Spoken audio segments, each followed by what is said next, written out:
अस्सलाम वालेकुम, आप देख रहे हैं डॉन न्यूज़। मैं मेज़बान अब्दुल गफ्फार पुराम रिप्ले के एक और एपिसोड के साथ पाकिस्तान और बांग्लादेश के दरमियान दूसरे क्रिकेट टेस्ट के हवाले से पुराम में आज स्पेशली बात करेंगे। इसके साथ साथ हम सबको पता ही है कि पाकिस्तान सुपर लीग के हवाले से भी इस वक्त क्यूरियोसिटी बड़ी ज़्यादा बढ़ चुकी है, क्योंकि यूजली जब दिसंबर शुरू होता है तो या तो ड्राफ्ट की डेट अनाउंस हो गई होती है या रिटेंशन अनाउंस हो गई होती है या फिर इसके साथ साथ कोई मामला, लेकिन अभी इंतज़ार किया जा रहा है और लोगों का तजस्सुस भी इस हवाले से काफ़ी बढ़ गया है। साथ साथ पाकिस्तान और वेस्ट इंडीज़ के दरमियान जो कि लिमिटेड ओवर्स की सीरीज़ रवा माह कराची में होनी है, उसके हवाले से भी बात करेंगे, चूँकि सिलेक्शन समेत बहुत सारे मामला हैं। पाकिस्तान बांग्लादेश के दरमियान दूसरे क्रिकेट टेस्ट का आगाज़ हफ्ते से हो रहा है। इस टेस्ट से बात करेंगे। हमारे साथ मौजूद है हमारे स्पोर्ट्स रिपोर्टर इमरान सिद्दीक और कुछ देर में साबिक टेस्ट क्रिकेटर और ऑफ स्पिनर तौसीफ अहमद साहब भी हमें ज्वाइन करेंगे। इमरान, आई थिंक बड़ी ज़बरदस्त शुरुआत है पाकिस्तान के लिए फ्रॉम द वर्ल्ड कप, क्योंकि पहले वर्ल्ड कप में अच्छी कारकर्दगी, फिर T20 सीरीज में ज़रूर लो स्कोरिंग मैचेस हुए, लेकिन जीत मिलती जा रही है और इसीलिए छोटी छोटी खामियां भी छुप रही हैं। क्या समझते हैं दूसरे टेस्ट के लिए क्या तब्दीली होनी चाहिए और कौन से डिपार्टमेंट में हमें कुछ करके दिखाना है मजीद? लेकिन तब्दीली तो आप जहाँ तक आपने बात की स्पिनर्स में ज़रूर हो सकती है। मुझे जो इस टेस्ट मैच में सबसे अच्छी जो चीज़ लगी, हमारी ओपनिंग स्ट्रगल कर दी थी काफ़ी अरसे से, ख़ुसूसन टेस्ट क्रिकेट में कई सारे ओपनर्स हमने आजमाए। शान मसूद थे, इमरान बट थे उसमें और ख़ुद इमामुल हक भी थे, तो वो कोई सेटल नहीं हो पा रहा था। लेकिन इस दोनों इनिंग्स में हमने देखा कि ओपनर्स ने अच्छी परफॉर्म किया, जो कि खुशाइन बात है। मिडल ऑर्डर्स का थोड़ा सा कंसर्न हमें ज़रूर नज़र आया। जहाँ तक स्पिनर्स की बात है, हैरत हुई क्योंकि बांग्लादेश के स्पिनर्स ने उन्हीं पिचेस पर बहुत अच्छी परफॉर्मेंस का मुजाहरा किया, लेकिन पाकिस्तान के जो स्पिनर्स थे वो ज़्यादा अच्छी कारकर्दगी का मुजाहरा नहीं कर सके, जिसको फास्ट बॉलर ने, मैं समझता हूँ कि थोड़ा सा ढांप दिया उसको, वरना ये तशवीशनाक हमारे लिए चीज़ होती है अगर फास्ट बॉलर वहाँ पे हसन अली और शाहीन शाह अफरीदी जो हैं वो अच्छी परफॉर्मेंस का मुजाहरा नहीं करते। तो होप फॉर द बेस्ट। दूसरे टेस्ट में भी मैं नहीं समझता कि स्पिनर्स अगर एक दो चेंज हो जाए तो वो एक अलग बात है, लेकिन बैटिंग लाइन और जो फास्ट बॉलिंग लाइन है उसमें तो कोई तब्दीली खास ऐसी नज़र नहीं आ रही। और जैसा आपने कहा कि इमरान, देखिए इसी में एक पॉजिटिविटी भी छुपी है कि बहुत अरसे बाद ऐसा हुआ कि पाकिस्तान के टेस्ट क्रिकेट में एक भी नहीं, दोनों फास्ट बॉलर अब विकेट टेकिंग हैं। शाहीन फर्स्ट टाइम जो है वो टॉप 5 में आ गए हैं, जो बहुत बड़ी अचीवमेंट है, जो कि टेस्ट क्रिकेट कहते हैं ना, रियल क्रिकेट, और यहाँ पर रैंकिंग्स बरकरार रखना, हासिल करना एक बड़ा मुश्किल काम होता है, क्योंकि कंपटीशन बहुत है। I think wonderful sign for Pakistan cricket के हम जो जाने जाते थे कि हमारे पास फास्ट बॉलर बड़े अच्छे प्रोड्यूस होते हैं, वही मैच विनर्स होते हैं।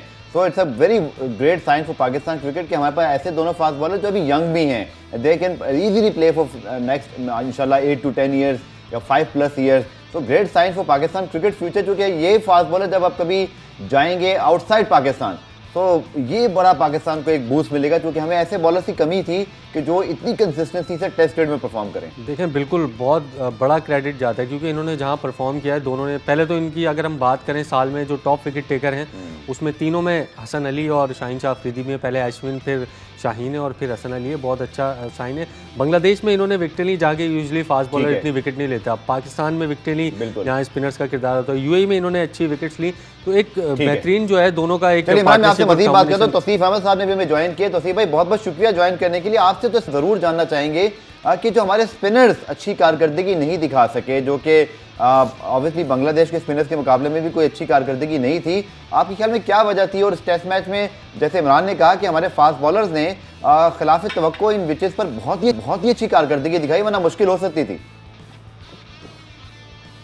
खिलाफ तवक्को तो नहीं गफ्फार, एक्चुअल क्या है कि पिच ऐसी है यहाँ थोड़ा रिवर्स स्विंग पे होता है, तो हम तो इसमें मास्टर हैं ना, आपको पता है। और जब से शाहीन आए हैं, जब से हमें ब्रेक थ्रू तो फ़ौरन मिल जाता है। और फिर हसन अली की अभी बात की गई, और जो है हमारी फास्ट बॉलिंग बहुत अच्छी है। हमें ब्रेक थ्रू नहीं मिलता था ना पहले गफ्फार, और अब हमें मिलना शुरू हो गया, और शाहीन ने स्पेशली ब्रेक थ्रू देता था, वो देता है, और जिसका नतीजा ये होता है कि हम जो है नीचे हमारे आन के बॉलर्स जो है वो आउट कर देते हैं। हाँ, स्पिनर की जहाँ तक आपने बात की, यस, स्पिनर ने ऐसी सच परफॉर्मेंस ऐसी नहीं दे सके, और उसका रीज़न जो है मैं समझता हूँ कि वो पिच को सही तरह रीड कर नहीं पाए। और ये पिच वो थी जो ठीक है 3 और 1 4 आउट किए, लेकिन हमारा मेन बॉलर जो था, जिसे कहना चाहिए कि लेफ्ट आर्म स्पिनर नोमान, उससे नहीं हुआ। ठीक है, पार्ट ऑफ गेम ज़रूर है, बट आई थिंक रीड इस सेंस में कह रहा हूँ मैं कि वो बैकफुट पे जाके खेल रहे थे, जिसका नतीजा आपने देखा कि जैसी वो टीम है, सबको मालूम था कि उनको आइडिया ही नहीं हो रहा, और उस चक्कर में वो सेकंड इनिंग में जो है साजिद ने उनको लेग बिफोर भी किया, क्योंकि बैकफुट में बहुत जा रहे थे। फर्स्ट इनिंग में थोड़ा सा चाहिए ये था कि उनको ड्राइव की तरफ लेके आते, फ्रंट फुट पे लेके आते। फ्रंट फुट पे अगर वो आते तो इतना बड़ा वो स्कोर करने में मैं नहीं समझता कामयाब हो सकते थे। टर्न मिल रहा था, कम मिल रहा था, ऐसा नहीं था कि नहीं, लेकिन बट आई थिंक मेरा ख्याल मुझे यही है कि सही पिच को रीड नहीं कर पाई, और एक वजह उसकी यही थी। और बहुत जहाँ पे थोड़ा टर्न हो रहा हो ना और स्लो गेंद आ रहा हो तो वहाँ तो आपको फ्रंट फुट पे लाना पड़ेगा बैट्समैन को, ताकि बैट पैड जो है करीब वहाँ लगे या स्लिप लग जाए। तो ये मेरा ख्याल थोड़ी सी कमी थी। और यस, हम लोग डोमेस्टिक में भी अभी हमारे स्पिनर्स इतना, क्योंकि पिचेस में कुछ ऐसा होता है कि वो हमारे बैट्समैन भी नहीं खेल पा रहे हैं स्पिनर्स को। वही वजह है कि एक नॉर्मल बॉलर जो था उसने 7 आउट किए हैं, मैं समझता हूँ कोई नहीं। और काफ़ी टाइम से हम लोग लेफ्ट आर्म स्पिनर के शिकंजे में आ जाते हैं। यही मेरा सवाल था अगला तौसीफ भाई कि बल्कि कुछ लोगों ने हमसे सोशल मीडिया पे ही पूछा कि क्या वजह है कि रंगना हेरात हो या इसके अलावा जो लेफ्ट आर्म स्पिनर हो पाकिस्तान के खिलाफ स्पेशली टेस्ट क्रिकेट में बड़ा आउटस्टैंडिंग रिकॉर्ड है और पाकिस्तान को बड़ा ट्रबल करते हैं। हमारी पिचेस में क्या हम प्रिपेयर्ड नहीं हो पाते, या ये एक इत्तेफाक है महज कि हम हमेशा लेफ्ट आर्म के आगे थोड़ा सा ज़्यादा परेशान हो जाते हैं? आपके ख्याल में इसकी क्या वजह? और आपने ठीक कहा कि तेजुल इस्लाम ठीक है 33 टेस्ट मैच खेले हुए हैं, लेकिन कोई इतने थ्रेटनिंग बॉलर नहीं थे कि आप उनको इस तरह से विकेट देते। आपने सही कहा, आपने हेरात का नाम लिया। बिल्कुल, हम दुबई में जो है हम लोग उससे काफ़ी प्रॉब्लम में आए और जाहिर है वो टेस्ट मैच भी हमसे जीते। तो मेरा ख्याल है कि डोमेस्टिक में एक तो स्पिनर बहुत ज़्यादा बॉलिंग नहीं कर रहे हैं, वो तो अपनी जगह है, लेकिन बट आई थिंक इतना तो रीड करना चाहिए। और स्पिनर को जब तक आप जो है निकल के थोड़ा सा नहीं खेलेंगे, जब तक आपको फ़ायदे, अब बॉक्स में खेलेंगे आपको आइडिया नहीं हो रहा कौन सा उसका आर्म बॉल है, उसको क्रेडिट मैं दूंगा डेफिनेटली, उसकी लाइन बड़ी ज़बरदस्त, उसकी लूप बड़ी अच्छी थी, लेकिन आप जब तक निकल के उसको नहीं खेलेंगे, यानी स्टेप आउट करके स्पिनर को, कोई भी हो दुनिया का, आप ऑस्ट्रेलियन को देखो, वो निकल के खेलते हैं और लाइन जो है वो चेंज करते हैं। तो आई थिंक हमें थोड़ा सा इस चीज़ पे देखना पड़ेगा। इमरान, बांग्लादेश कैंप से क्या खबरें? चूंकि शाकिब अल हसन पहला टेस्ट तो नहीं खेल सके थे, लेकिन जो खबरें आई आपकी नज़र भी होती है, क्या लग रहा है? क्योंकि अगर वहाँ शाकिब की अगर वापसी होती है तो ऑब्वियसली उनका स्पिन अटैक और उनकी बैटिंग दोनों तजर्बे की वजह से बड़ी मजबूत हो जाएगी। तो पाकिस्तान कहते हैं फॉर ग्रांटेड नहीं लेना चीज़ों को। पहले टेस्ट में पहले 3 दिन तक मुकाबला तकरीबन बराबर था, बल्कि 44 रन की जब आप लीड सरेंडर कर दें, इट मीन्स कि हरीफ टीम तो उस वक्त फ्रंट फुट पे थी। बिल्कुल, और सिर्फ शाकिब नहीं, और जहाँ तक आपने अभी लेफ्ट आर्म की बात की तो फिर एक नहीं 2 लेफ्ट आर्म हो जाएंगे, तेजुल के साथ फिर शाकिब भी हो जाएंगे। और हमेशा आपने ठीक कहा कि फंसता है पाकिस्तान। और तस्कीन अहमद की, उनके जो फास्ट बॉलर हैं वो बड़े अच्छे फास्ट बॉलर हैं, उनकी वापसी हुई है। मोहम्मद नईम उनके जो डोमेस्टिक में परफॉर्म करके आ रहे हैं। तो ये 1-2 तब्दीलियाँ हैं जो बांग्लादेश की टीम में होंगी। लेकिन ज़ाहिर है अब एक टीम को जब पहली इनिंग्स में बर्तरी लेने के बावजूद जब डिफीट हुई है तो ज़ाहिर है वो फिर एक अच्छी तैयारी के साथ जो है वो मैदान में उतरेंगे। और वर्ल्ड टेस्ट चैंपियनशिप है, अब तो हर टेस्ट जो है वो इतना इंपॉर्टेंट हो गया है, तो वो भी ज़रूर कामयाबी हासिल करने की कोशिश करेंगे। बिल्कुल। और तौसीफ भाई, जहाँ तक इमरान ने सारी तब्दीलियाँ बता दी जो बांग्लादेश की टीम में हो रही हैं या हो सकती हैं जब वो 11 अनाउंस करेंगे, आपके ख्याल में तौसीफ भाई हमारी 11 में तब्दीली की गुंजाइश है? लोग बहुत ज़्यादा बात कर रहे हैं जाहिद महमूद की और एक लेग स्पिनर को खिलाने की। आप एग्री करते हैं कि क्या उनको डेब्यू करा देना चाहिए दूसरे टेस्ट में? तो गफ़ार, सबसे पहली बात ये कि जो उनकी टीम में आएंगे भी ना, यार हमारी क्रीम खेल रही है, हमारी फुल साइड खेल रही है, हमारी कोई इसमें कोई कमी नहीं। यासर की आप बात कर रहे हैं वो नहीं है बस, और बाकी आप देख लें, हम तो अपनी फुल स्ट्रेंथ से जा रहे हैं। हमें अपनी बैटिंग पे रन्स करने पड़ेंगे। आप रन्स करेंगे ना, हमारी बॉलिंग इन पिचों पे उड़ा के रख देगी, पेसर भी उड़ा देंगे। और हम अगर इन शाकिब और इन लोगों से डरने लगे इस तरह, तो ये हमारे लिए बड़ी अजीब सी बात होगी। मैं समझता हूँ कि आप जो है ना उसको, इन लोगों से खौफजदा होने के बजाय आप ये सोचें कि हमें बैटिंग किस तरह करनी है। हम तो बॉक्स के अंदर ही खड़े खड़े खेल रहे होते हैं और हमारी जो विकेट्स चली जा रही होती है, एक टर्न होता है तो उसमें हम लोग घबरा जाते हैं। तो हमारी टीम उनसे 1000 टाइम बेटर है। सच बात तो ये है। आपने जहाँ तक उसको कहा, यस, मेरे हिसाब से बिल्कुल खिलाना चाहिए उसको। और ठीक है, आप जब हम अपनी बेंच तगड़ी करने की सोचते हैं तो यही मौका होता है कि हम अपनी बेंच तगड़ी करें। और लेग स्पिनर की यहाँ पहले टेस्ट में भी ज़रूरत थी और इस वक्त कि उसको जो है ना ज़रूर इंक्लूड करना चाहिए। और खिलाएंगे तो उसका पता चलेगा उसमें कितनी जान है, वो कितनी प्रेशर बर्दाश्त कर सकता है। तो भाई, पाकिस्तान और वेस्ट इंडीज़ के दरमियान जो T20 one day series home ground पर होनी है इसी महीने कराची के अंदर, हमारा आपका भी होम ग्राउंड है नेशनल स्टेडियम कराची, आप बहुत अच्छी तरह समझते हैं। आपके ख्याल में हमें क्या तब्दीलियाँ करनी चाहिए? बातें तो हो रही हैं कि सीनियर्स को रेस्ट कराकर हम जूनियर्स को खिला दें, वेस्ट इंडीज़ के भी कुछ प्लेयर्स नहीं आ रहे हैं किसी वजूहात की बुनियाद पर, क्या अप्रोच होनी चाहिए सीरीज के लिए सिलेक्शन पर हमारी? हमारे पास ऑप्शन कितने हैं यार, हमारे पास ऑप्शन है ही नहीं। हाँ, कुछ मैं ऐसा सुन रहा हूँ कि शर्जील की बात हो रही है, अहमद शहजाद की, या कुछ इस तरह की सुना है, बातें हो रही हैं। तो वो मसला तो दूसरा है, शर्जील के साथ तो दूसरा मसले के साथ हुआ है। तो मैं समझता हूँ कि अगर उसके साथ वो मसला नहीं है तो वो पहला हिस्सा बनता है टीम का। दूसरी बात ये कि अगर आप अहमद शहजाद और उनकी बात कर रहे हैं, जिसकी तो हम तो फ़खर जमान को भी कह रहे थे कि ऊपर आप लेके आए, मसला क्या था? वही जो हम पुरानी बातें दोहरा रहे हैं कि हमें जो पहले 6 ओवर्स को कैश करना है वो नहीं हो रहे थे। अब हम इसीलिए अगर चेंज करेंगे, मुझे नहीं पता कि क्या हो रहा है, लेकिन अगर चेंज करेंगे तो वो एक यही वजह होगी। लेकिन क्या रिजवान और बाबर जो है वो नीचे जाएंगे, ये भी सवाल है। तो फिर ये चीजें सोचने की बात है। अगर आप भी ख्याल में तो भी आप भी सिलेक्शन कमेटी के रुकन रहे हैं और आप इन सारे मामलों को बहुत अच्छी तरह समझते हैं कि फ्यूचर को कैसे प्लान करना है। हर साल आईसीसी इवेंट है, हर साल अब आपको बड़े टूर्नामेंट्स खेलने हैं, वर्ल्ड कप और फिर T20, कभी चैंपियंस ट्रॉफी, फिर PSL और बाकी एशिया कप वगैरह भी हो रहे हैं। हम इस वेस्ट इंडीज़ की होम सीरीज़ का निस्बतन कमज़ोर हरीफ ही कहेंगे ना। ठीक है, कैरन पोलार्ड ज़रूर आ रहे हैं एज कैप्टन, लेकिन ये वेस्ट इंडीज़ की टीम को बहुत बड़ी टीम नहीं है जिसको हम हरा ना सकें। सो थोड़ा दलेरी से सिलेक्शन करनी चाहिए। देखिए, पिचें अच्छी मिलेंगी, ऐसा नहीं है। कराची की पिच बहुत ज़बरदस्त पिच होती है बैटिंग के लिए। उनके पास जो भी आ रहे हैं ना, वो इस टाइप के प्लेयर हैं कि अगर आप थोड़ा सा हल्का है तो वो आपको कुछ भी कर सकते हैं। ये तो अपनी जगह है, हल्का में मैं कुछ नहीं कह सकता। लेकिन बात वही है कि आप अच्छे हैं, बिल्कुल। हाँ, आपको आगे जो इवेंट की आपने बातें की हैं, बिल्कुल हम तो काफ़ी पहले से कह रहे हैं, अब तो बहुत पुरानी हो गई ये बात है कि भाई आप चेक कर लें। हाँ, आपको आगे लेके जाना है हफीज़ को, बिल्कुल। अगर कोई है मौजूद तो ठीक है, नहीं तो हफीज़ को ले जाना पड़ेगा। शोएब मलिक की आप बात कर रहे हैं, अगर कोई मौजूद है तो ठीक है, और अगर जो मौजूद है उनको इस सीरीज़ में आप चांस दे के देख लें। तो मेरा तो ख्याल है कि ये ज़्यादा सबसे बेहतर होगा कि इस टीम के खिलाफ हारने से फिक्र ना करें, बल्कि आगे ऑस्ट्रेलिया और इनकी जो सिलसिला आएगा उसके लिए हम सोचना चाहिए। ठीक है, इमरान के पास चलते हैं। इमरान, कल एक स्टोरी ऑब्वियसली आपने रिपोर्ट की जिसके अंदर फर्स्ट क्लास के क्रिकेटर्स को जो है वो मुआवजे की अदायगियों में कुछ ताख़ीर है। पाकिस्तान क्रिकेट बोर्ड का इस पर क्या मौक़िफ़ है? और बड़ी हैरानगी हुई इस स्टोरी को देखकर, क्योंकि हम तो बहुत सारी बात करते हैं कि हम इन प्लेयर्स को बहुत ज़्यादा फैसिलिटेट करना चाहते हैं, बट अगर पहली जॉब ना हो, फिर आपकी मेन इनकम में सैलरी डिले हो जाए तो किसी के लिए भी एक प्रॉब्लम है।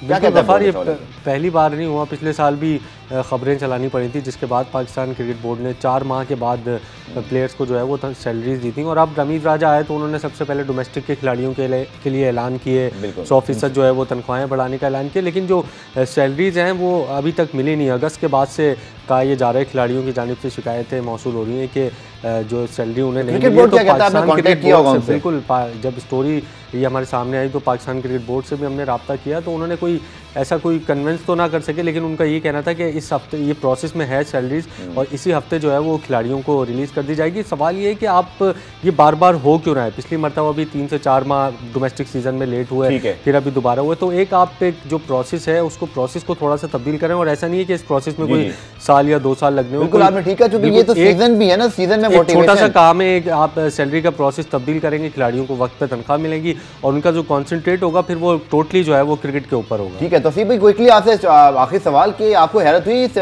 डोमेस्टिक क्रिकेटर्स की सैलरीज में डिले, और ऑब्वियसली बहुत सारे मैचेस ड्रॉ हुए, स्पेशली जो कराची से बाहर थे। क्या ठीक ट्रैक पर है डोमेस्टिक क्रिकेट? जरा शॉर्ट जवाब दीजिएगा प्लीज। आई थिंक मेरा ख्याल है कि जैसी पिचेस बन रही हैं उस लिहाज से वाकई एक ऐसी चीज़ है जो कराची आन के कुछ मैच हुए, एक ही मैच बाहर जो है वो जो मेरा ख्याल है उसका फैसला हुआ था, पर कराची आन के 1-2 मैच का फैसला हुआ है अभी। तो मेरा ख्याल है पिचेस को देखना पड़ेगा। देखें, वो जो अभी ये बात हो रही थी ना, उसको भी मैं थोड़ा सा कहता फिरूँ कि पैसे तो खैर पीसीबी देगा, ऐसा नहीं है कि नहीं देता, बट आई थिंक चेयरमैन अभी आए हैं और वो देख रहे हैं चीज़ों को। उसमें ये भी है कि ये भी देखा जा रहा है कि बहुत ज़्यादा जो है लोगों की सैलरीज हैं, जिसमें कोचेस की बात कर रहे हैं, या जो तो आया वो काम ठीक से कर रहे हैं या नहीं कर रहे हैं, ये सब तो देखना पड़ेगा ना इन चीज़ों को कि क्या है, फेयर टीम खेल रही है नहीं खेल रही है, वो अपनी जगह। डोमेस्टिक का जहाँ तक ताल्लुक है, डोमेस्टिक पहले भी वैसे ही थी और अब मैं इस सीजन में और नहीं लगता है ऐसी ही रहेगी हमेशा। मुझे बस ऐसा है कि मुझे ऐसा नहीं लगता कि बहुत कोई अच्छा सीजन जा रहा है। ब्रेकिंग न्यूज़ है जनाब, पाकिस्तान क्रिकेट बोर्ड ने वेस्टइंडीज़ के खिलाफ T20 और वनडे सीरीज़ के लिए पाकिस्तानी स्क्वाड का ऐलान कर दिया। स्क्वाड आपके सामने दोनों मौजूद हैं और अगर आप देखें तो पीसीबी ने जो वजाहत भी दी है कि हसन अली को तो इंजरी की वजह जो इंजरी के बाद नॉन स्टॉप पीरियड खेल रहे थे उसकी वजह से रेस्ट दिया गया, लेकिन शोएब मलिक, सरफराज अहमद, इमाद वसीम, मोहम्मद हफीज़ शामिल नहीं हैं और इसी तरह ना तो शर्जील खान को जगह मिल सकी और ना तो अहमद शहजाद को, जिनके हवाले से खबरें चल रही थी। तो एक प्रेडिक्टेबल स्क्वाड ही है, जो कि ज़्यादातर वही प्लेयर जो कि रिसेंटली खेल रहे थे सिवाय मोहम्मद हसनैन के, उनको शामिल किया गया। साथ साथ शाहनवाज धानी, उस्मान कादिर और इसी तरह सऊद शकील को ओडीआई स्क्वाड में बरकरार रखा गया है। सीनियर स्पोर्ट जर्नलिस्ट और एंकर मिर्जा इकबाल बेग हमारे साथ मौजूद हैं। इकबाल साहब, सरफराज अहमद को जगह नहीं मिली और अभी मैं आपको ट्वीट भी पढ़ रहा था, आप मुसलसल टीम के साथ खेलते ट्रैवल करते हैं बट जगह नहीं मिलती और अब ड्रॉप हो गए हैं, तो इसका क्या मतलब लिया जाए?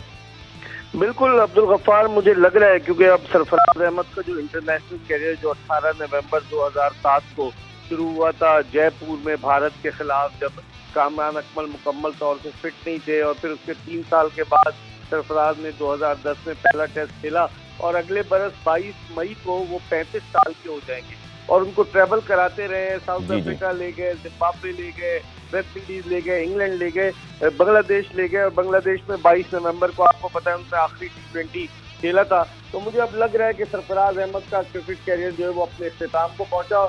जहां तक आपने बात की शोएब मलिक की, तो शोएब मलिक के बारे में मेरे जराए बताते कि उनको बाबर आजम ने कहा था कि आप आराम करें, हम कुछ नए लड़कों को चांस देंगे। तो इनमें कोई नया लड़का तो नजर आता नहीं है, वही लड़के हैं जो पहले पाकिस्तानी टीम में सेलेक्ट होते रहे। इकबाल भी इसके साथ साथ लिखा हुआ है कि हसन अली को इंजरी के बाद ऑब्वियसली नॉन स्टॉप पीरियड खेली, पर शाहीन तो उनसे भी पहले से खेलते हुए आ रहे हैं और हमने फिर उनको दोनों स्क्वाड में शामिल कर लिया। आप नहीं समझते किसी एक सीरीज में उनको आराम का मौका दे सकते थे हम? बिल्कुल आपकी बात सही है कि शाहीन शाह अफरीदी इस वक्त मेन बॉलर है, तीनों फॉर्मेट में खेल रहे हैं। हसन अली को आराम कराया इन्होंने, मेरे ख्याल में ये रिस्क नहीं लेना चाहते। वेस्ट इंडीज की टीम में आप देखें कि अगरचे उनके कई प्लेयर्स अच्छे जो टॉप के प्लेयर्स हैं वो नहीं है, लेकिन इसके बावजूद उनकी टीम यंगस्टर्स पर मुश्तमिल है। तो आई थिंक कि वो किसी तरह का रिस्क नहीं लेना चाह रहे थे पाकिस्तान क्रिकेट बोर्ड की सिलेक्शन कमेटी। लेकिन लैपटॉप चीफ सेलेक्टर कहा थे जो प्रेस कॉन्फ्रेंस में टीम का ऐलान किया करते थे, अब तो प्रेस रिलीज के जरिए टीम आ जाती है। इकबाल भी कुछ गायब भी हैं, मतलब आजकल इंटरव्यूज भी नहीं है और ऑब्वियसली जैसे आपने खुद फरमा दिया कि प्रेस रिलीज के जरिए टीम आ गई, तो पसे पर्दा है क्या आखिरी टीम तो नहीं अनाउंस की उन्होंने भी? ये मुझे भी यही लग रहा है अब्दुल गफ्फार, आपने बिल्कुल सही अंदाजा लगाया कि लगता यही है कि बहुत सारी तब्दीलियां अभी अमल में आएंगी। तो मुझे तो यही लग रहा है कि शायद मोहम्मद वसीम जो है वो अपनी आखिरी टीम का ऐलान कर चुके हैं, क्योंकि इसके बाद जो पाकिस्तान का अगला असाइनमेंट ऑस्ट्रेलिया के खिलाफ सीरीज है और फिर PSL है। तो मेरे ख्याल में उस वक्त तक पाकिस्तान क्रिकेट बोर्ड नई सिलेक्शन कमेटी का ऐलान करेगा। जिसकी सर विकेट कीपर जो है, हमने अगर सरफराज को ट्रैवल कराते रहे तो खिलाया नहीं, दूसरा सितम ये है कि हमने कोई ग्रूम भी नहीं किया। अब मोहम्मद रिजवान भी नॉन स्टॉप क्रिकेट खेलते हैं, गॉड फॉरबिड अगर कोई इंजरी हो जाए तो हमने तो कोई ऐसा यंगस्टर अब तक रिप्लेसमेंट के तौर पर तैयार ही नहीं किए। हम फिर वही गलतियां नहीं कर रहे सर माजी वाली, जैसा कि अभी हमने देखा कि यासिर शाह नहीं है तो लेग स्पिनर मौजूद ही नहीं है हमारे पास कोई रिप्लेसमेंट में। बिल्कुल लेग स्पिनर है ना हमारे पास, जाहिद महमूद खिलाते नहीं, उसका नाम ही नहीं रखा है। वो पहले T20 में उसको सैर कराई, टेस्ट में डाल दिया। आपका बड़ा वैलिड पॉइंट है अब्दुल गफ्फार कि हमारे पास बैट्समैन वो विकेट कीपर मुतबादिल कोई नहीं है।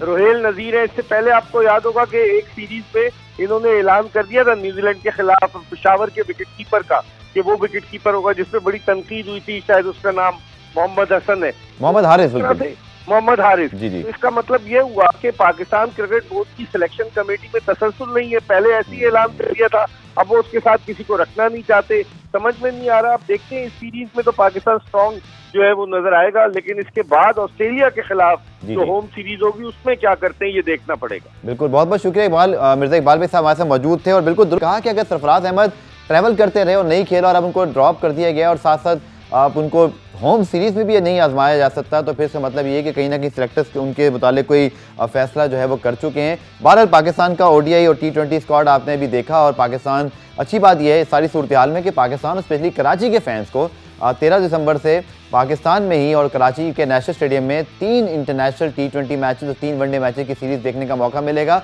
खबरें भी आ रही कि इंशाल्लाह क्राउड को भी आने की इजाज़त होगी, जिसके हवाले से ऑब्वियसली PCB को भी ऐलान करना बाकी है। लेकिन होम सीरीज़ और पाकिस्तान में हो रही है तो क्रिकेट की वापसी की यकीनी तौर पर यहाँ पर हम सेलिब्रेट करेंगे, क्योंकि आपको याद है कि न्यूजीलैंड और फिर इंग्लैंड ने जो है पाकिस्तान आने से इनकार किया था। पुराम रिप्ले में आज के लिए इतना ही। कल दोबारा से मुलाकात होगी, तब तक के लिए अल्लाह हाफिज़।